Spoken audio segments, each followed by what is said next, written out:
Alors, shalom, shalom, bien-aimés dans le Seigneur, c'est le prophète Lago du ministère de la puissance de l'évangile pour le salut des âmes en abrégé M-Pesa. Nous avons eu le culte, nous avons fini aux environs de 11h30 et le Seigneur a mis à cœur de faire cette vidéo pour pouvoir prier avec vous concernant les réclamations de famille, les auteurs de famille qui ont un impact négatif dans notre destinée. Voilà, dans le monde spirituel à deux volets. Le premier volet, à partir du mois d'août, octobre, septembre, novembre, décembre. Ça, c'est le premier volet. Janvier, février, mars, avril, mai, juin, juillet. Ça, c'est le deuxième volet.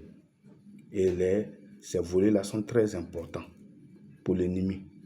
De pouvoir mettre les chrétiens ou même les païens de demeurer dans les œuvres de la chair, comme Galates 5, à partir du verset 20 au verset 21. La Bible dit que les œuvres de la chair sont manifestes, l'impudicité, l'adultère. Et il y a plusieurs fêtes païennes par lesquelles le diable agit. La première fête, c'est la fête de Saint-Valentin. La fête de Saint-Valentin n'est pas une fête chrétienne, c'est une fête païenne. C'est une fête démoniaque où on vénère la sirène des eaux au travers du sexe. Et c'est à travers cette fête-là que le diable détruit beaucoup l'âme des gens au travers des rapports sexuels. Ces jours de fête-là, les démons sortent des mers, des eaux, des cimetières, n'importe où pour venir coucher avec des gens. Et ces jours de fête-là, qu'ils vont trahir d'autres, ils vont abandonner d'autres, ils vont blesser d'autres par rapport à beaucoup de comportements. Même les foyers sont brisés, les copinages sont détruits. Cette fête-là, ce n'est pas une fête chrétienne. Il y a une autre fête encore, la fête de Toussaint, où on adore les morts. Ça, c'est une fête païenne. Et tous ceux qui vont faire ça, l'esprit de mort va s'en prendre à eux et à leur destinée et à tout ce qu'ils font. La troisième fête, qui est une fête chrétienne, que nous devons fêter dans la joie, aujourd'hui est devenue une fête païenne où les archons ont chargé ça sur les têtes. Où aujourd'hui, cette fête-là, on se réunit pour réactiver les auteurs de famille, pour programmer ceux qui doivent mourir avant, pendant et après la Pâque. Et ces fêtes-là, vraiment, l'ennemi s'est accaparé de ça pour pouvoir faire du mal même aux chrétiens et même ceux qui n'ont pas Jésus.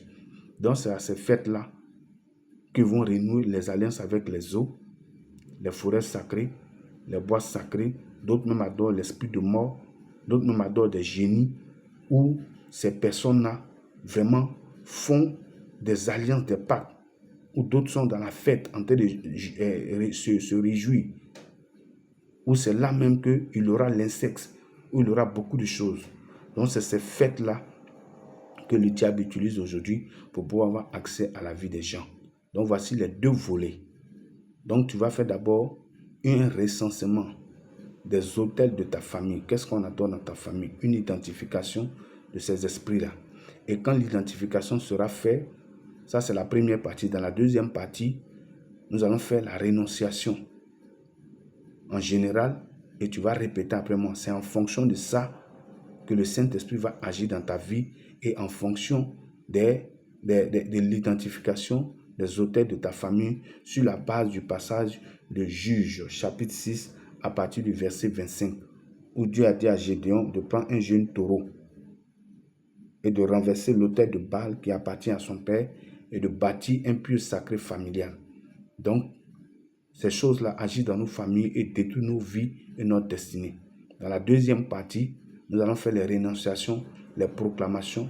Tu vas répéter après moi dans la deuxième partie. Et si tu le fais avec foi, avec conviction, en ne regardant pas une personne, mais en regardant la parole de Dieu, en regardant à ce que tu vis, tu traverses, que le Saint-Esprit t'inspire à pouvoir faire ces prières-là chez toi à la maison pour que la parole de Dieu puisse te toucher et vraiment apporter une délivrance, un déblocage à tous les niveaux, sur tous les plans, au nom de Jésus. Donc dans la deuxième partie, nous allons faire la rénonciation, les proclamations concernant la délivrance. Donc tu vas suivre la deuxième partie.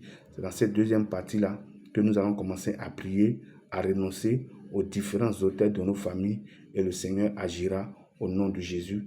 Donc suis la deuxième partie, que la grâce de Dieu soit avec toi, que la main de l'Éternel te soit favorable, que le Saint-Esprit travaille au travers de cette prière-là et que ta vie soit touchée, transformée et que la délivrance puisse s'opérer. Au nom puissant de Jésus-Christ de Nazareth, à tout à l'heure dans la deuxième partie. Au nom de Jésus, dis Amen, Amen, Amen. Et on se retrouve dans la deuxième partie au nom de Jésus.